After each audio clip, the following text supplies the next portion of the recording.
Hi again, Chris Mills here with Chrysalis, and this video is one of two-part video on the calendar of events.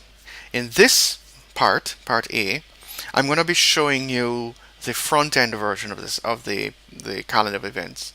Essentially, what your users can access, where they can access your calendar information, and how they can use it.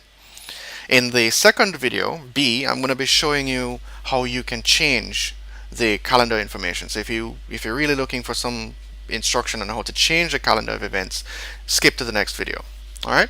Now, the site itself, as you may be familiar with now, the home page has a bunch of places that you can access your calendar information. First, there is the obvious calendar link on the main menu. Okay. If the user clicks here, they get just a calendar of activities or events. Now, it's sorted by date in that the most recent or the most current event will be at the top and followed by the next and so on. You have the option to sort either ascending or descending, right? So you just simply click on date and it will change the date sequence, right? You can't sort by title, place, type of event, topic, or hour, etc. That's wasn't really necessary. Now, the user also has the option to search for events by keyword. Now, whereas it's going to show me the events that you have in September, I may be interested in finding out what other training events you may have had, right? So here we have second training. Maybe I want to know, when the first training was. So I'm going to punch in training. Okay, I'm going to skip everything else and click search events. Okay, now it shows me that there was in fact a training session July 20th to 24th, and that shows again in date order here, right? So any result with the keyword training in it is shown here. That, however, has its limitations, right? Let's say, for example, I wanted to find any event that was within the month of July. Okay, it's showing me that there was one event based on the fact that I had the word training here. But let's say I wanted to see everything that happened to have taken place in July. Simply, I'd go to month here, select July, year, select 2009, year this was produced, click go. Now it's going to be showing me all the events that took place in the month of July, okay, including the training session and a fourth meeting of the advisory group, etc.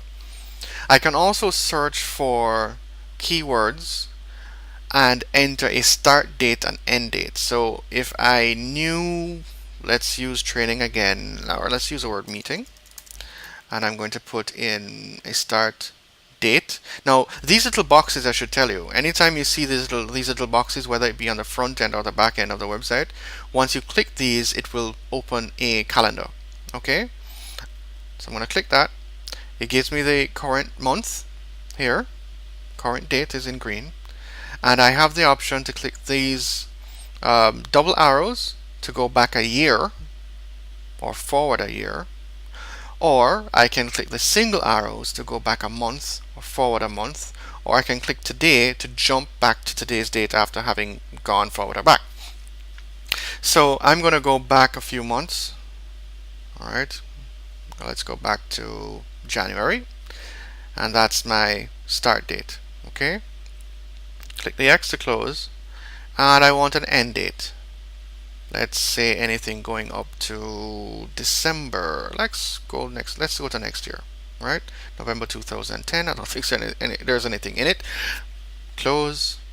Right. So I'm going to be looking for anything with the word meeting in it that started in January 7th and ends 7th of November next year.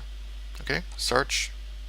And we have a bunch of things. 4 events that had the word meeting in the title. Alright, so that's how that works. Now you'll notice also on the right that we have these red arrows. If you click on one of these, it will give you more detail on that specific event.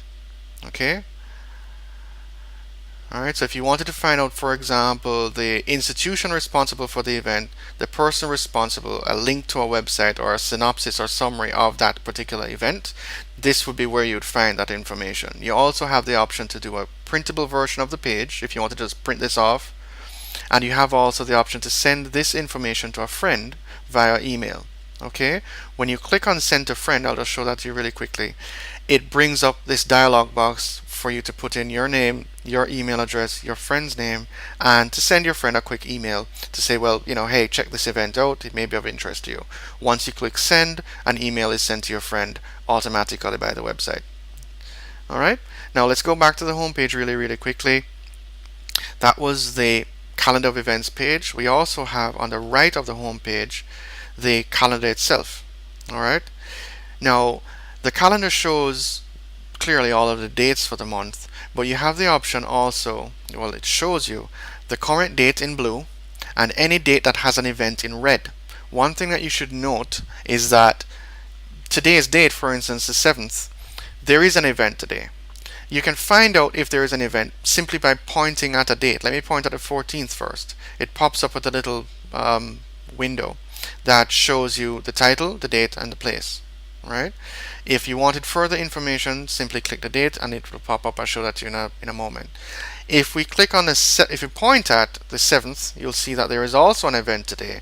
But because the current date is always shown in blue and a date with an event in red, we went with blue in the case that the current date also has an event. It was getting a bit confusing during development to introduce, for instance, a third color. It didn't make much sense from a usability standpoint. It didn't add much value. So that's how that works. Now if I click the 14th, you'll see it takes me back to the calendar page. It's highlighted, but it highlights on the event calendar the date that I clicked. Okay, there's an event starting on the 14th, ending on the 18th, and it's in red. And I have the option here to go again and view further information on that event. Okay, send to friend or do printable, etc. Let's go back to the home page. Lastly, and very quickly, the events are also listed at the bottom of the page, of the home page, by date in date order. You don't have the option to change this, and you have the option again to either click on upcoming events here or more events at the bottom right to see more information. It's only going to show you about 3 or 4 events here, usually I think about 3. Once you click more events, it will show you what's happening after, for example, the 22nd. So it's going to show you these 3 on the home page, then 4th, 5th, and so on the calendar of events page. So your users have multiple ways of finding and searching for events that you may be having. Okay? In the next video, I'll show you how you as the administrator can now update or change the information for these pages as well as edit the Send to Friend tool. Alright? Take care. Talk to you soon. Bye.